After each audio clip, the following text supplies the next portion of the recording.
The world came back in pieces. The roof of my crypt was gone, all my offerings had been looted, and some toddler, who couldn't have been more than 3, was calling me a hobo. I was about to brush her off, but the little kid wasn't even scared of me. In fact, she kept chirping, "Mr. Hobo. Hey, Mr. Hobo," like it was the most normal thing in the world. Me, an ancient power that walked the earth when it was still cooling, getting played by a human child? The craziest part, she was apparently trying to get her mom to remarry. And then she wrapped her tiny arms around my neck and whispered, "You're the best daddy ever." Damn it. I guess I'm a dad now. Who is that? Have you no decency? No respect for the dead? Some of us are trying to sleep here. I clawed at my own hair, my patience shredded, and hauled myself out of the splintered remains of my coffin. Not far off, a little munchkin in a weird outfit was sprawled on the ground, wailing her head off. I rubbed the centuries of sleep from my eyes and finally got a good look at her.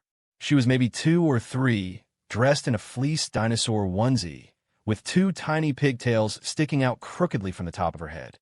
"Hey, kid, what's with all the crying in the middle of the night?" I shuffled toward her, my ancient joints creaking and groaning like a haunted house. The kid heard me and looked up. Her big, tear-filled eyes went wide the second she saw me. The crying stopped instantly, her mouth forming a perfect O. "Oh, I'm sorry, Mr. Hobo," she chirped. Not only was she not scared, she started bouncing on her heels with excitement. I froze, my dormant brain struggling to process this. Logically, shouldn't a child scream and run away at the sight of me? Wait a minute. I'm a primordial force of nature, and she dared to call me a hobo? A rage I hadn't felt in millennia rattled through me, my tattered burial clothes shedding a cloud of dust. "Listen here, you little pipsqueak. You open your eyes and look closely." I gestured dramatically in my hole. "Situation, I am the picture of timeless power, an aura of ancient majesty, and you have the audacity to call me Mr. Hobo." The little girl tilted her head, pinching her chubby chin with a tiny hand. She sized me up with profound seriousness, then clapped her hands in a moment of revelation. "Oh, I'm sorry, a very majestic hobo." I was speechless. I took a deep breath, trying to calm the storm that was threatening to tear my decrepit body apart. "Why are you out here, crying in the middle of the woods?" I asked through clenched teeth. Her little lip trembled, and her eyes welled up with fresh tears. I'm hungry. Stop. Mommy and Daddy are gone, and I fell down. I finally noticed the dinosaur onesie, complete with a fluffy tail, was caked in mud. I sighed, my knuckles cracking. This kid was a nuisance, but seeing her cry like that stirred something soft in the ancient dust of my heart. I glanced around for any offerings people might have left, only to realize my entire sanctuary had collapsed. The shrine that once stood above my crypt was gone, replaced by a few broken stone walls and scattered shingles. The only proof that a small building had ever existed here at all. What the hell? How long was I asleep? My entire house is gone. I stared at the ruins, my jaw practically unhinging from my skull. I'd been asleep for less than a century. How did my sanctuary turn into this pile of rubble? The little girl on the ground was still bawling her eyes out, a truly heartbreaking sound. Hey, Squirt. Take 5, you can cry again in a minute." She gave me a watery look from the ground and started crying even harder. I shook my head and started surveying the area. All the tributes I'd collected over the centuries were gone. If my coffin hadn't been buried so deep, someone would have probably dug me up and sold me for parts. What a mistake. I should have set up a protective ward, but I was just trying to keep things simple. Who knew people these days had no decency, no respect for the ancient places of power? They'd stolen everything, right down to the studs. Now I didn't even have a roof over my head. After a while, the little girl cried herself to sleep. She was passed out face down on the ground, one little hand tucked in her mouth. I casually scooped her up and placed her in my coffin. It was a wreck, but it was better than sleeping on the cold ground. Looking at her sleeping face, I realized how adorable she was.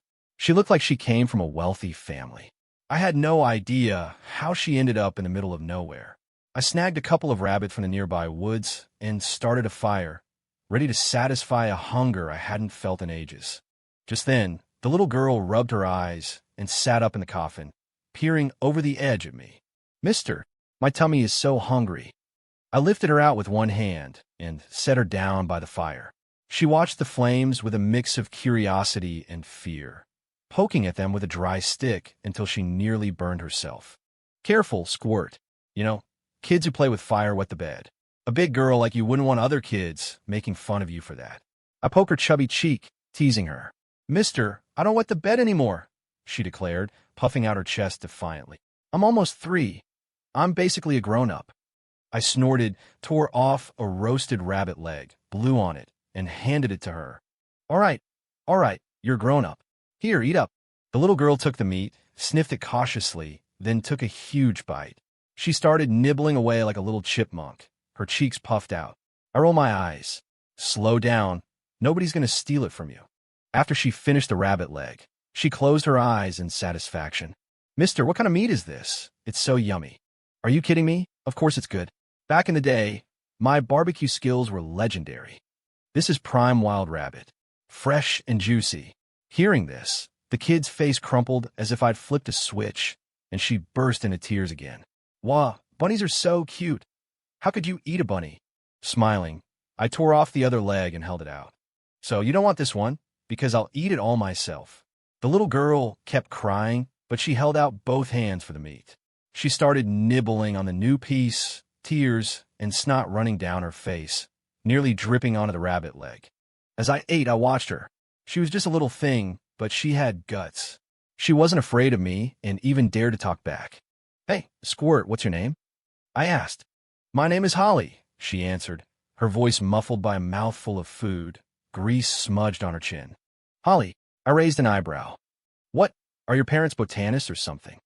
No way, she protested, swallowing her food and puffing out her chest proudly. Daddy says a holly branch has to grow strong, so it can become a big, beautiful tree one day. I scoffed. You a big tree? You're more like a sprout. Her cheeks puffed out again as she glared at me. You mean, mister, one day I'm going to be super, super tall. Yeah, you'll be the tallest. I waved her off dismissively and handed her another piece of meat. So where's this dad of yours? Why'd he just leave you out here in the middle of nowhere? Holly suddenly froze and big, fat tears started rolling down her cheeks again. Stop.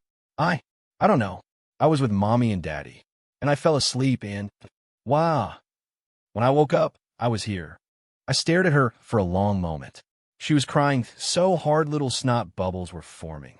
It didn't seem like she was lying, but how could a toddler just randomly appear in the wilderness? Hey, kid. I knocked on her forehead with my knuckle. You sure you just woke up here after falling asleep? She nodded, sobbing, her little pigtails bouncing. Uh-huh. I was asleep. Then I was here. I frowned. Something wasn't right. Not all. This kid was probably kidnapped and dumped here. I leaned in and sniffed her, but I couldn't smell any trace of chloroform or sedatives. After finishing off a rabbit, I lay back on the ground, patting my stomach and staring up at the stars. It had been nearly 100 years since I'd eaten. The feeling was just as incredible as I remembered. Just then, the little girl crawled over to me, her greasy little hands grabbing my shirt and shaking it gently. Mister, I'm all icky. I want to take a bath. I looked at the filthy toddler, then at the vast, empty wilderness around us. My mouth twitched. Kid, do I look like a hotel concierge? Where am I supposed to find you a bathtub out here? Holly's lip quivered, her big eyes filling with tears again. But I'm all sticky. It's yucky. She then proceeded to wipe her grimy hands all over my clothes. I sighed and snapped my fingers. A large wooden bathtub appeared out of thin air. A spring of clear water instantly began bubbling up from the bottom, slowly filling the tub. Whoa! Holly gasped, her big eyes sparkling. Mr. knows magic.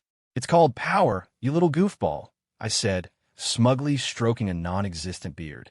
So satisfied now? In a moment, the water in the tub began to steam. Holly dipped her hands in to wash them. Mister, I know I'm almost 3, but I don't know how to take a bath by myself, Holly said, turning to look at me with pitiful eyes. I nearly choked on my own spit, my ancient bones creaking in protest. What? You want me to give you a bath? I pointed at my own face. Look at me. I'm an ancient being. Holly tilted her head, her expression pure innocence. The words died in my throat. Right? What kind of ancient being was I again? I've been asleep so long I've forgotten my own job description. The point is, I can't give you a bath. I waved my hand in frustration, conjuring a small wooden puppet. Let him help you. The puppet gave a stiff bow and began clumsily helping Holly out of her onesie. The little girl giggled. Your puppet is so silly, mister. I turned my back, covering my ears. This kid was too loud. I should have just let her keep crying in the woods. Behind me, I heard the sound of splashing water and Holly's happy humming. Wash, wash, wash my toes, splishing and a-splashing as it goes. I couldn't resist a peek over my shoulder. The little girl was sitting in the tub, her chubby arms covered in soap bubbles, ordering the puppet to scrub her back. Harder! Over there, she commanded, her eyes squeezed shut in bliss. The puppet applied a little too much force, and with a crack, snapped its own arm off. Ah! Holly shrieked, then burst into giggles. Mister, your puppet fell apart. I sighed, pinching the bridge of my nose, and had to walk over to magically repair the puppet. Mister, you're a liar. Holly suddenly pouted. You said you wouldn't look, but now you're watching me take a bath. My ancient face flushed. Who? Who wants to watch a little sprout like you? I was just fixing the puppet. She stuck her tongue out at me, then scooped up a handful of water and splashed it in my face. Hey, I was caught completely off guard, water dripping down my cheeks. You little brat. Ha ha ha. Holly laughed so hard she nearly fell over. Mister looks like a drowned rat. I narrowed my eyes, deciding this little troublemaker needed a lesson. With a flick of my finger, the water in the tub began to swirl, forming a small whirlpool. Wah! Holly shrieked, grabbing the sides of the tub. Mister, help me. Now you're asking for help. I crossed my arms, feeling triumphant. Weren't you being a little tough, guy, just a minute ago? Mister is the best. She immediately switched to a syrupy sweet tone, batting her big eyes. I'm sorry. I'll never do it again. I grunted and released the spell. Holly let out a long sigh of relief, then leaned forward conspiratorially. Mister, you're secretly a wizard, aren't you? I blinked. A wizard? What was that? Some new kind of deity? Why would you say that? Because... She counted on her fingers. You can make a bathtub appear in a puppet, and you can make the water spin around. She leaned in closer, whispering, just like the wizards in my storybooks. Mister, can you make a pumpkin carriage? I didn't know what to say to that, so I just kept my mouth shut. After her bath, I conjured a clean set of clothes for her. Holly put them on and twirled around like a happy little butterfly. Mister, aren't you going to take a bath? She asked, looking up at me. Good point. I summoned a bronze mirror and took a look at my current state. My once dashing looks were now thoroughly disheveled. I conjured a larger tub for myself, complete with a privacy screen, and sank into the warm water. That was much better. At some point, Holly wandered in, her tiny frame staring up at me with wide eyes. Hey, Sprout, shouldn't you be in bed? If you don't sleep, you won't grow tall. Holly chewed on her finger thoughtfully. Mister, your little box is so small. Where am I supposed to sleep? I rolled my eyes and flicked a finger. The coffin instantly doubled in size. Big enough now? Holly stood on her tiptoes to peer inside, her little face wrinkling. But it's dark in there. I'm scared. Scared of the dark? I scoffed. I thought you said you were grown up. She immediately puffed out her chest. I'm not scared. With that, she scrambled into the coffin but lost her footing and tumbled in with a thump. I leaned over to check on her. She was sprawled at the bottom, the pigtails the puppet had tied for her now completely undone. When she saw me looking, she squeezed her eyes shut and pretended to be asleep, but her eyelashes were fluttering like crazy. Try not to laugh. I conjured a small blanket and tucked her in. Go to sleep, Sprout. Just as I turned to leave, a tiny hand grabbed the hem of my tunic. Holly's eyes were wide and watery. Mister, can you tell me a story? Mommy always tells me a story before bed. What? I nearly choked. You want me, an ancient being, to tell you a bedtime story? Please. She deployed her ultimate weapon, a trembling lower lip, tears threatening to fall. Fine, fine.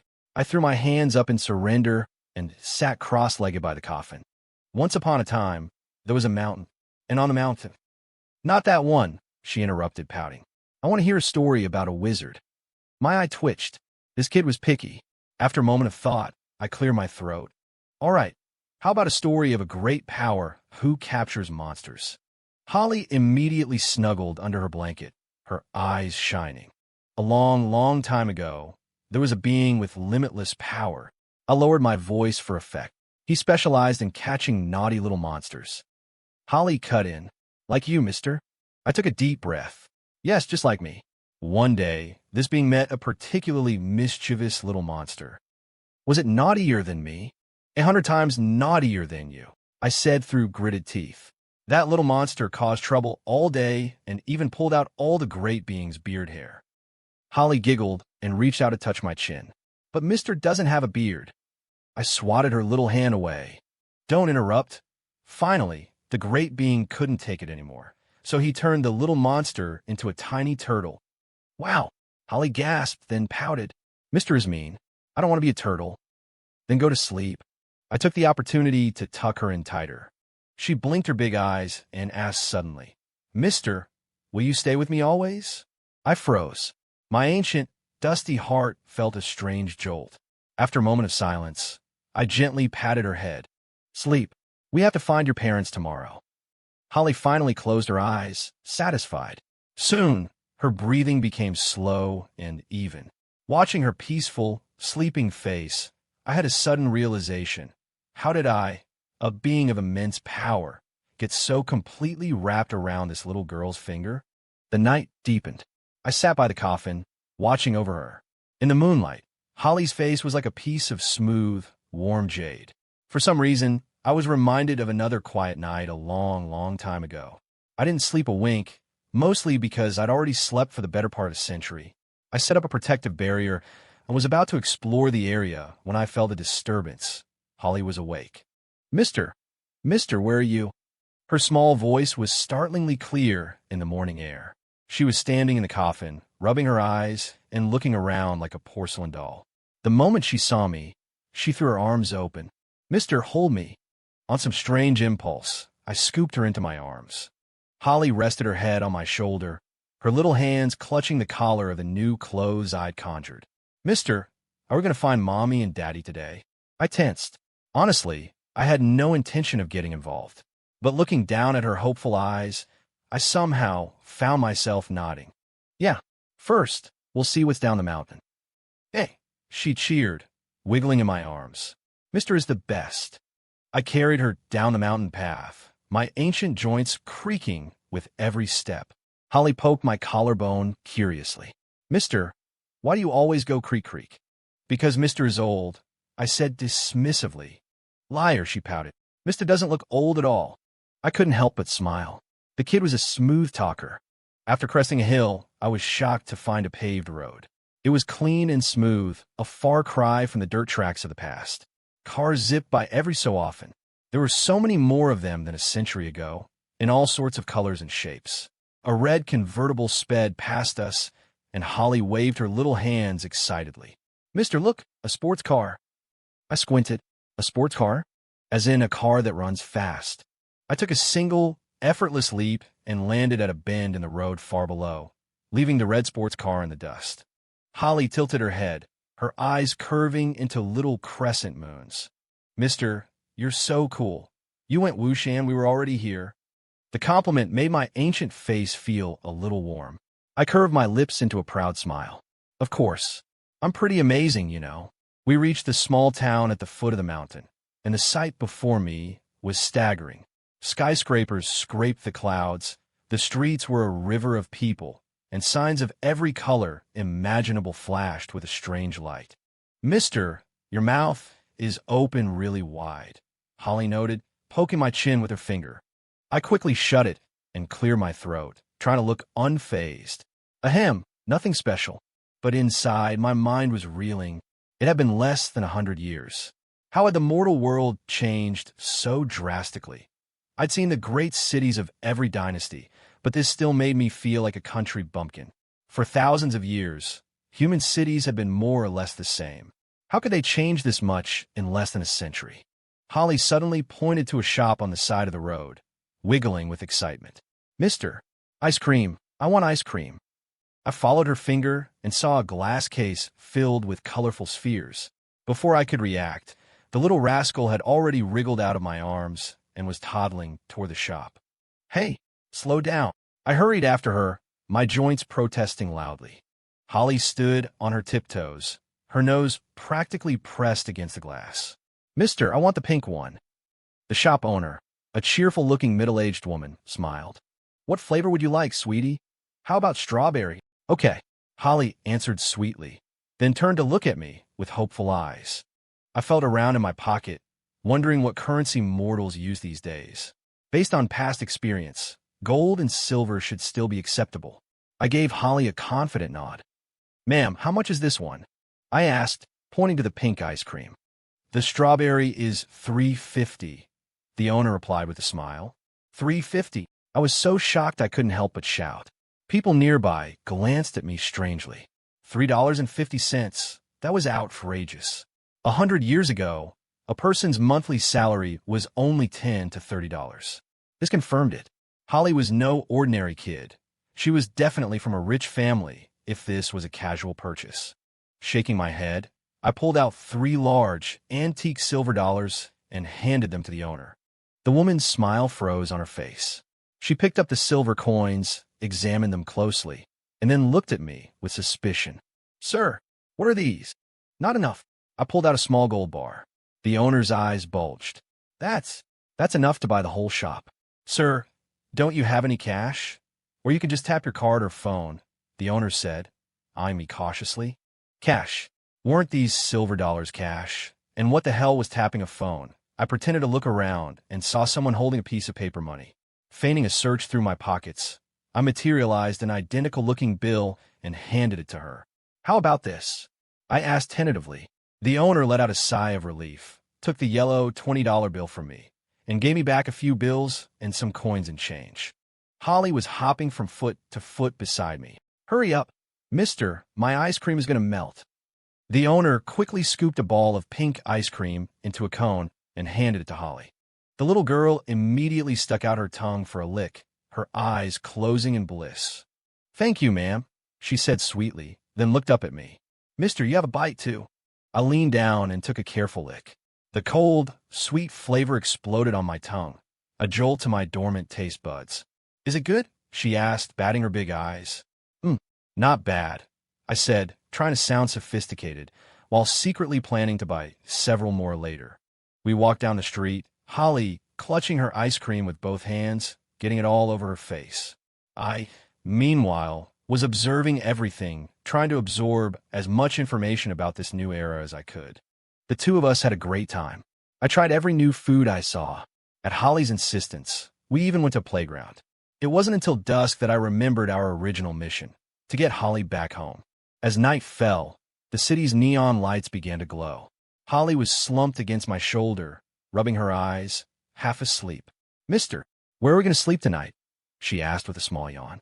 I stood on the street corner, watching the endless stream of people and cars, feeling a bit lost. We needed something called an ID to get a hotel room, and the fake one I'd conjured was spotted by the front desk clerk in an instant. She said it didn't show up in her system. Whatever this system was, it was terrifyingly effective. Kid, do you remember where your house is? I asked, hoping for a miracle. Holly tilted her head and thought for a moment. Then her eyes lit up. I remember. There's a big fountain in front of our house, and lots of flowers. I sighed.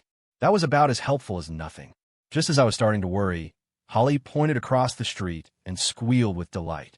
Mister, look, it's McDonald's. I looked where she was pointing and saw a bright yellow sign with a giant M. Through the windows, I could see it was bustling with people. What's a McDonald's? I asked. It's where you eat hamburgers. Holly wriggled in my arms. I want a Happy Meal. I sighed again and carried her across the street. The moment we stepped inside, we were hit by a wave of warm air and the smell of fried food. Welcome to McDonald's. A cashier greeted us cheerfully. I copied the people in front of me and got in line. Holly whispered her order in my ear. Mister, I want the one with the Minions toy. After ordering, we found a table in the corner. Holly immediately ripped open her toy and started playing with it excitedly. Look, mister, the Minion can spin. She waved the little yellow figure in front of my face. I took a bite of my hamburger and was instantly impressed by the novel taste. This hamburger thing looked strange, but it was actually delicious. You eat this stuff often, kid? I asked. Holly nodded, her mouth full. Uh-huh. Daddy brings me here all the time. Her face suddenly fell. I miss Daddy. I quickly changed the subject. Hurry up and eat. I'll take you somewhere cool after this. Once Holly was finished, I carried her to a nearby park. It was late, and the park was quiet and nearly empty. Mister, what are we doing here? Holly asked sleepily, her head bobbing. I gave her a mysterious smile and snapped my fingers. A hammock woven from pure starlight materialized between two trees. Wow! Holly was instantly awake, struggling to get down. Mister, you're so cool. I set her down in the hammock and sat on the grass beside it. A gentle night breeze blew, the stars twinkled, and Holly soon curled up and fell asleep. I watched her peaceful face and realized something. I, an ancient and powerful being, had been led around by a little girl all day long. But the strange thing was, I didn't mind at all. The morning sun filtered through the leaves, dappling Holly's face. She wrinkled her nose, turned over, and nearly rolled right out of the starlight hammock. I caught her just in time, scooping her into my arms. Morning, mister, she mumbled, rubbing her eyes. Her little voice was still thick with sleep, but she was already grinning from ear to ear. Morning, the sun's been up for hours, I said, trying to sound stern, but I couldn't stop myself from smoothing down her messy pigtails. Hungry? Holly instantly perked up, wiggling in my arms. Hungry, I want pancakes. Pancakes? I raised an eyebrow. Where are those? There. She waved her hands around frantically. They're little and round, and you put syrup and berries on them. Daddy says they're the best breakfast ever. I tried to recall the food from a century ago. It sounded vaguely familiar, and based on her description, it wasn't something the common folk ate. Before I could say anything, Holly's stomach let out a loud grumble. She giggled, patting her tummy. My belly is singing. I couldn't help but smile, ruffling her hair. All right, let's go find you some pancakes. The city was already awake, the sidewalks bustling with people. I stood on the corner, holding Holly and feeling a little lost in the sea of cars and faces. Mister, over there. Holly suddenly pointed excitedly. I smell something yummy. I looked in the direction she was pointing and saw a small diner with a sign that read, World-Famous Pancakes. A long line snaked out the door, and steam billowed from the building in the morning light. You've got a good nose, I said, pinching her little nose gently as I walked over to join the line. In front of us was a young couple. The girl was looking down, scrolling on her phone. Holly craned her neck, her big eyes glued to the glowing screen. Mister, how come you don't have a phone? She whispered. I was at a loss. I'd seen a similar device at the hotel front desk last night. A cell phone, was it? I had no idea what it was for. The girl heard Holly and turned around. Seeing the adorable little girl, she broke into a smile. Well, hello there, cutie. Do you want to play on my phone? Holly shook her head, then nodded, then pouted. Mommy says I can't look at phones. She says it's bad for my eyes. The girl laughed and crouched down. How old are you? What's your name? My name is Holly, and I'm almost 3. Holly announced proudly, puffing out her chest. Then, as if remembering something, she looked at me. Mister, am I talking too much? Mommy says I'm not supposed to talk to strangers. A wave of warmth spread through me. The little squirt had a good sense of caution. Before I could respond, the girl gasped. Is this your uncle? Wow, your uncle is so handsome.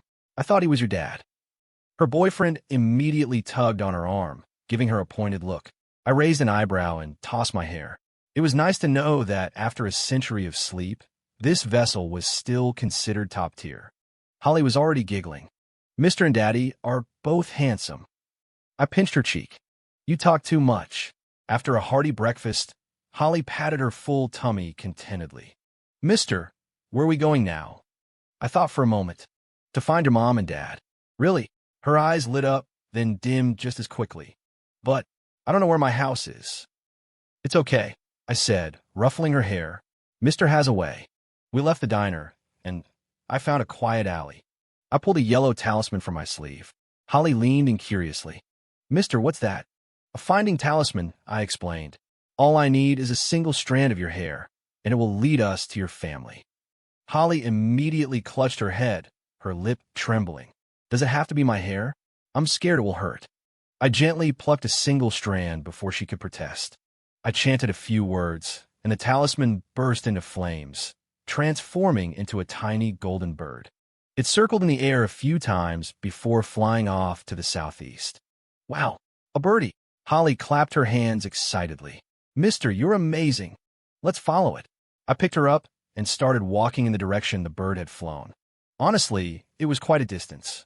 We followed the bird for over 30 miles.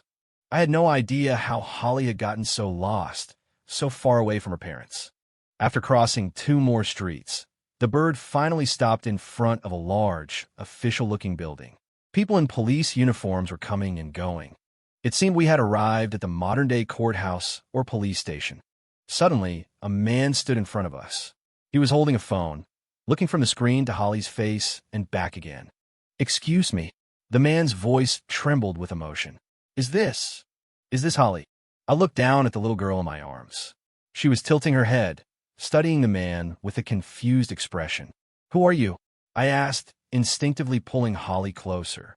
The man quickly flashed a badge. "I'm a police officer. This child has been missing for 4 days. Her parents are going out of their minds." Holly's eyes went wide. "A policeman?" She wiggled, wanting to get down.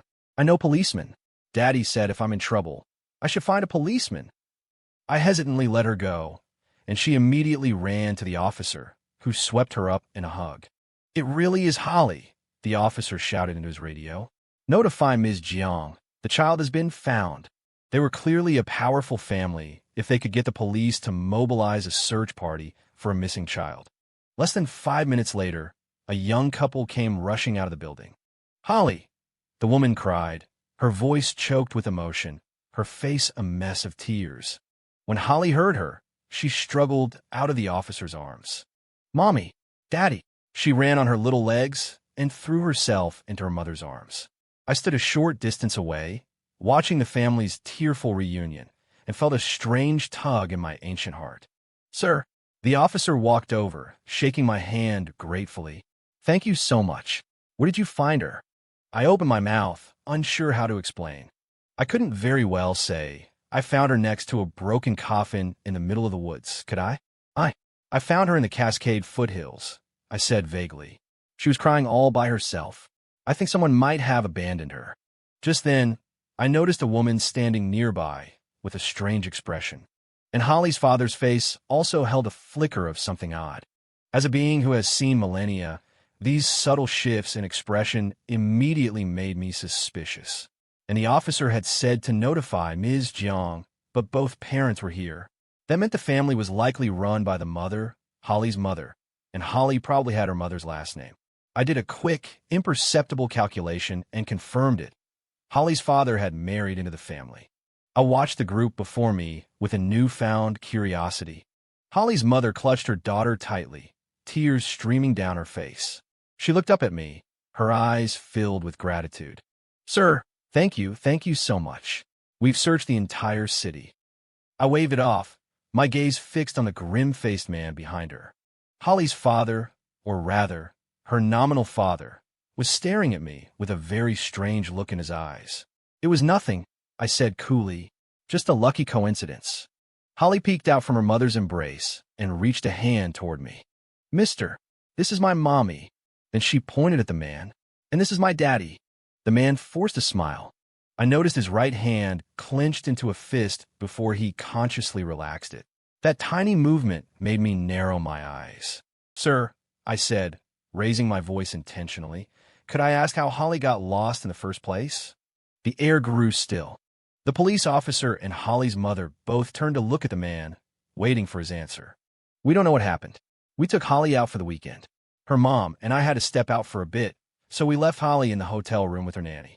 The nanny said she just went to the restroom for a minute, and when she came back, Holly was gone."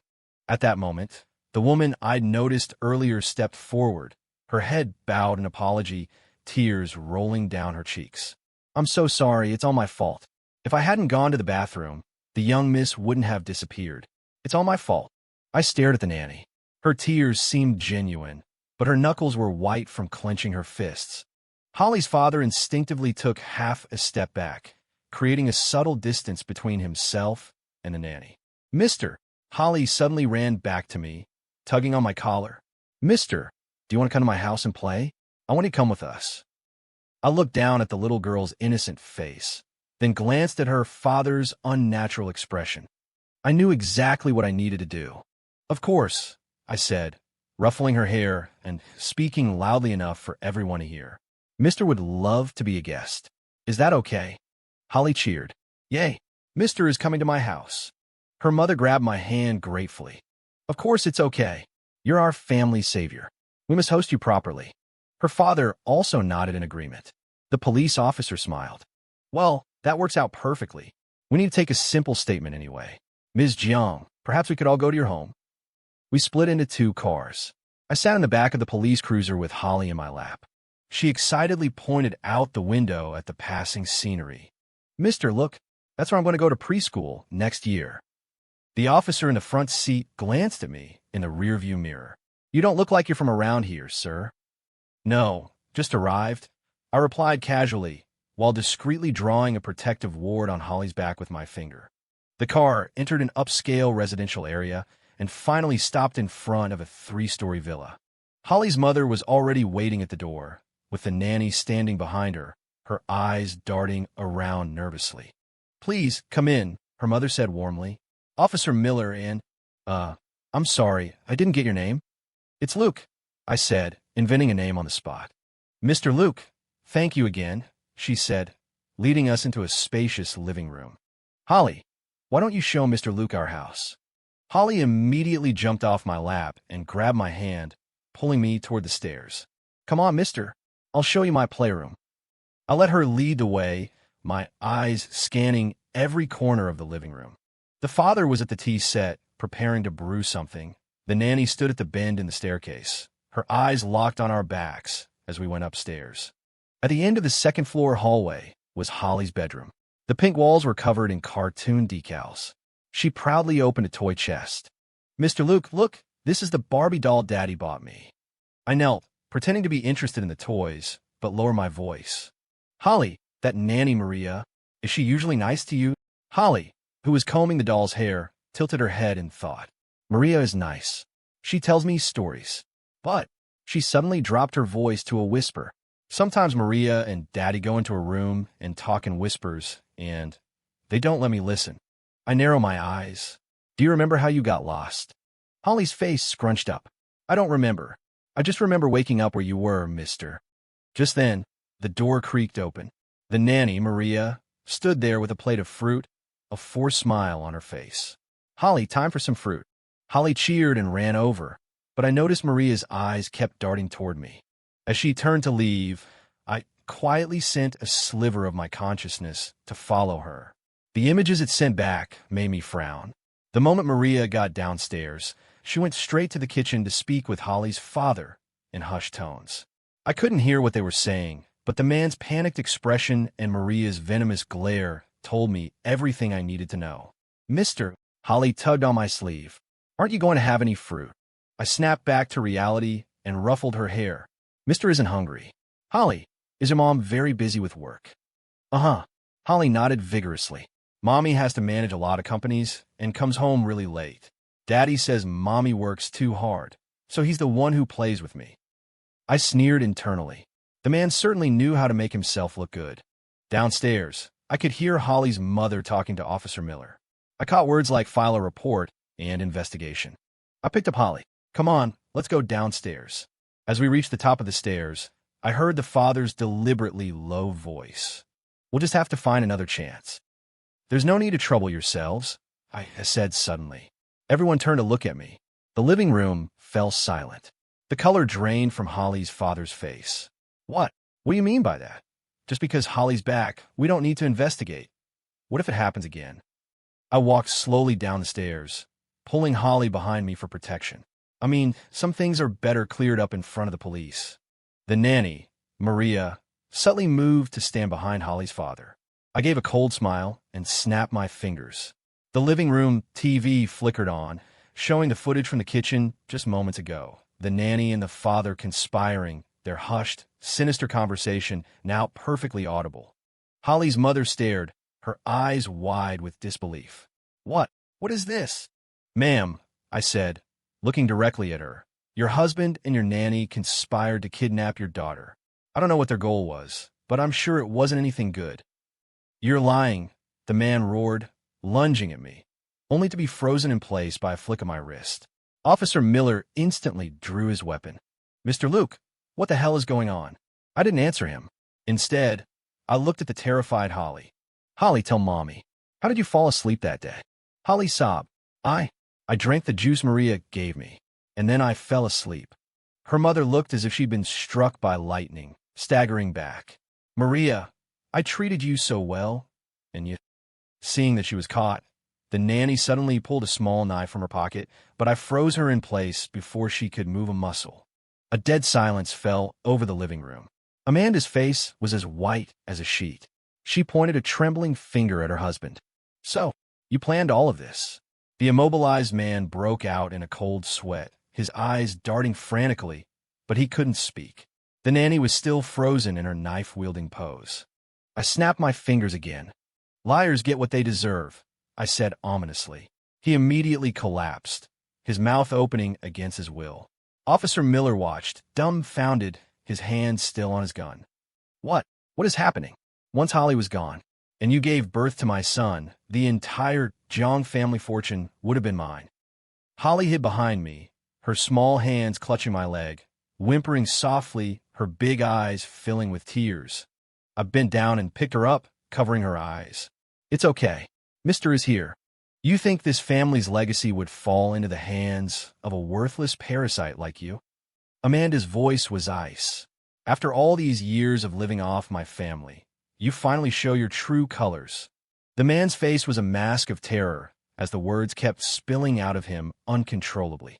Maria and I are lovers. I promised her that if she got rid of Holly, she would become the new lady of the house. I clapped my hands slowly. So, just a common parasite trying to steal the family fortune. How pathetic. Officer Miller finally snapped out of his shock, quickly cuffing the man and the nanny. He looked at me, his expression a mixture of awe and fear. Mr. Luke, what you just did. Just a little trick, I said nonchalantly, while simultaneously wiping the memory of my powers from his mind. Sirens wailed in the distance, and soon more officers arrived. Amid the chaos, I slipped into a corner, watching Amanda clutch her daughter, sobbing uncontrollably. Holly was so young, and learning her father was this kind of person had her crying until she could barely breathe. I then learned the truth. Her biological father had died in an accident before she was born. Her mother, not wanting her child to grow up without a father figure, had entered into a contract marriage with this man to pose as her dad. Holly's face was red and splotchy from crying. Suddenly, she broke free from her mother's embrace and ran to me, throwing her arms around my legs and looking up with a tear-stained face. Mister, don't go. I stood frozen, my ancient heart feeling as if it were being squeezed by a tiny hand. Amanda walked over, wiping her tears. Mr. Luke, you save Holly. You're our family's greatest benefactor. If you wouldn't mind. There's no need. I gently pried Holly's hands off me and knelt to her level. Be good, Holly. Mister has things to do. Liar, Holly shouted, fresh tears streaming down her face. You promised you would always stay with me. Amanda knelt and hugged her daughter. Holly, don't be difficult. Mr. Luke has his own life. No, Holly cried hysterically, her little hands gripping my shirt like a vice. I stroked her head, and with a soft touch, I erased all her unhappiness from the past few hours. Holly's crying stopped abruptly.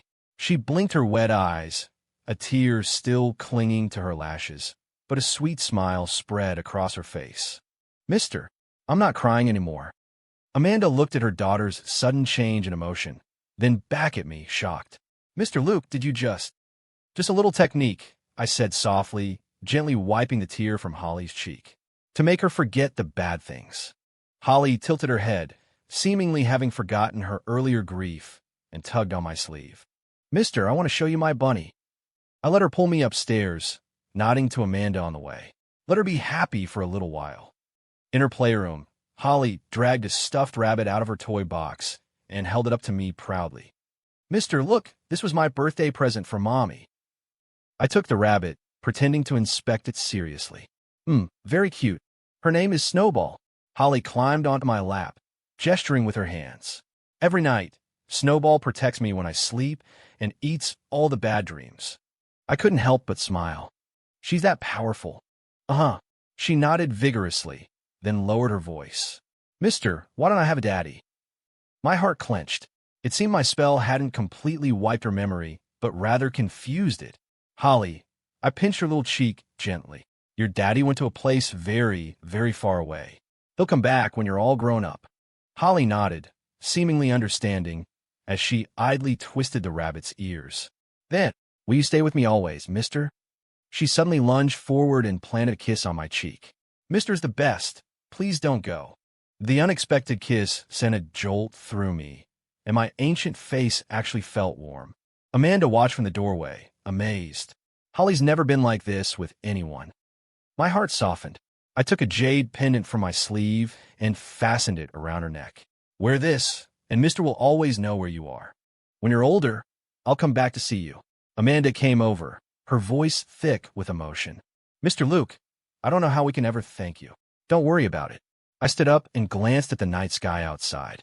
It's getting late. I should be going. As I turned, I heard Holly's tearful cry. Mister, you have to come back and find me. I didn't look back. I just gave a small wave, and my form faded into the night. After leaving the Jeong residence, I wandered aimlessly through the city. The flashing neon and endless traffic of this sleepless city felt alien to me. Without realizing it, I found myself back on the same mountain where I first met Holly.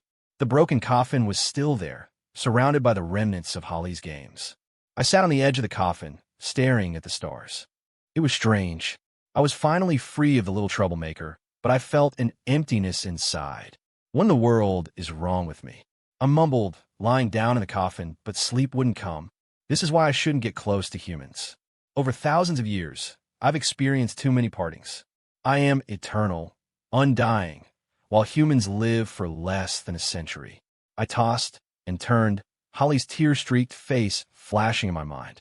Frustrated, I sat up, my bones creaking in protest. This is so annoying. I ran a hand through my hair, climbed out of the coffin, and decided to walk back to the city to clear my head. It was late, and the streets were mostly empty. I walked without direction, and somehow I ended up near the Jeong house again. From a distance, I could see the lights were still on. I could vaguely make out the silhouette of Amanda carrying Holly in the yard. 15. TSK. How did I end up here again? I turned to leave, but then I heard a faint sob. I extended my senses and found Holly, barefoot and tear-faced, running toward me. This kid, I sighed and stopped walking. Holly threw her arms around my leg, and her tears immediately turned into a wide grin. Mister, I knew you'd come back. In the distance, Amanda, who had been chasing after her, stopped and watched us, a shy hand tucking a loose strand of hair behind her ear. I crouched down and poked Holly's forehead, running out in the middle of the night. Aren't you afraid a monster will get you? No, she puffed out her chest. The jade pendant you gave me will protect me. She held it up proudly for me to see. Mister, she looked up, her big eyes shining in the moonlight. Can I be your daughter? I want you to be my daddy. I didn't know whether to laugh or cry. Me, an ancient terrestrial power, a dad. Holly's words were like a key, unlocking a memory I had long since buried. I remembered another child, a century ago, one I had found and raised. She had told me she wanted to be my daughter in her next life, too. I had stayed with her until the very end and buried her with my own hands. I looked down at the stubborn little girl before me, and my ancient heart began to beat violently. Could it be? Was this her reincarnation? Mister, Holly tilted her head, waving a small hand in front of my face. Why aren't you saying anything? I snapped out of it and gently squeezed her cheek. Silly girl, Mister is a powerful being. I can't just be someone's dad. Then, she stomped her foot in frustration, then had a brilliant idea. Then I'll be your wife. When I grow up, I'll marry you and be your bride. I burst out laughing. You certainly know how to bargain. Amanda stood a short distance away, her face softened by the moonlight.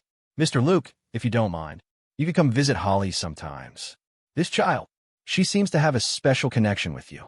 I looked at Holly's expectant eyes, then at Amanda's gentle smile, and a warmth I hadn't felt in ages spread through my chest.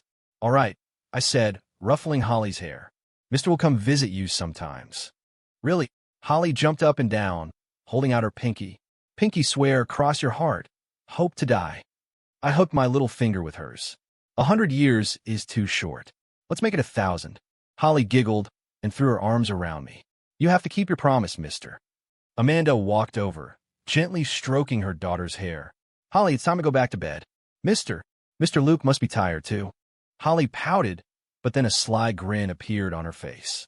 "Then Mister has to tell me a bedtime story." I shook my head helplessly. This little rascal knew how to push her luck. But looking at her hopeful eyes, I inexplicably nodded. "Just one." In Holly's bedroom, she was snuggled in my arms in her bunny pajamas, listening to a story.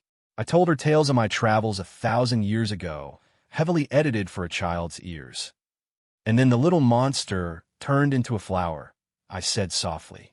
I looked down and saw that the little girl had already fallen asleep, her long eyelashes casting faint shadows in the lamplight. I gently placed her in bed and tucked her in. Amanda stood at the door, her eyes full of gratitude. "Mr. Luke, I really don't know how to thank you." "Don't mention it." I waved my hand. "This kid, she's special." Amanda hesitated, then just said softly, "If you'd like, you are always welcome here." "Holly is. She is incredibly fond of you." I nodded, took one last look at the sleeping Holly, and vanished into the night. 16. From that day on, I basically became a full-time nanny. I was a constant presence at Holly's home, and Amanda, Holly's mother, grew to trust me completely. As for Holly, she became even more attached, wanting to be by my side 24/7. Eventually, I just moved in. Every day, Holly followed me around like a little shadow, her cheerful mister echoing through the house. In the morning, I'd open my eyes to find her little face inches from mine. "Wake up, mister, the sun is shining." I'd rub my eyes. "Little terror, what time is it?" 6:30, she'd announce proudly. I got dressed all by myself. Then she'd spin around to show me her backward dress. I'd have to bite back a laugh as I fixed it for her. "Not bad, you're getting there." In the dining room, Amanda would be setting the table. Seeing us, she'd smile. "Good morning, Luke. I hope Holly didn't wake you." "Not at all," I'd say, lifting Holly into her high chair as she tried to climb onto the table. She was very good. Holly would immediately sit up straight, putting on her best "I'm a good girl" face. Amanda would chuckle and pinch her daughter's cheek. "You little rascal." One evening, I was in the garden teaching Holly about flowers. She was crouched in front of a patch of daisies, sniffing them. "Mister, these flowers smell so nice." "Those are daisies," I said, stroking her head. "They bloom in the fall." "Fall?" She tilted her head in thought. "What season am I?" "You," I smiled, tapping her nose, "are a child of the spring." Holly giggled and twirled around, then pointed at the sky. "Mister, look, the moon is out." I looked up and saw a sliver of a crescent moon hanging in the darkening sky, a few stars already visible beside it. "Mister," she leaned against my leg, looking up at me, "is there really a rabbit on the moon?" "Of course," I said, lifting her onto my lap. "And not just a rabbit. There's also a man in the moon." I was in the middle of telling her the story when Amanda came out of the house. "Holly, time for your bath and bed." "But I don't want to." Holly pouted. "I want to hear more of Mister's stories." "Be good," Amanda said softly. "You can hear more stories tomorrow." Holly reluctantly climbed off my lap, then leaned in and gave me a kiss on the cheek. "Good night, mister." I froze for a second, then smiled and ruffled her hair. "Good night, Holly." Watching Amanda lead Holly back inside, I realized something. I was getting used to this mortal life. Too used to it. Just as I was lost in thought, Holly sneezed, her little nose turning red. I quickly scooped her up. "Weren't you going to bed? Why did you run back out?" She leaned against my shoulder, her arms wrapped around my neck. "Mister, Christmas is coming soon, and I want a present." "What do you want?" I asked casually. She whispered in my ear, her voice small and sweet. "I want a baby brother or a baby sister." I stumbled, nearly losing my balance. "WH what?" "You know," she explained with perfect innocence. "Mommy said if I want a baby, I have to ask you." My ancient face flushed crimson. What? What was this? Why would Amanda tell Holly to say something like that? Just then, Amanda came rushing out. She saw my awkward expression and Holly's hopeful one and immediately understood, her cheeks turning a bright shade of red.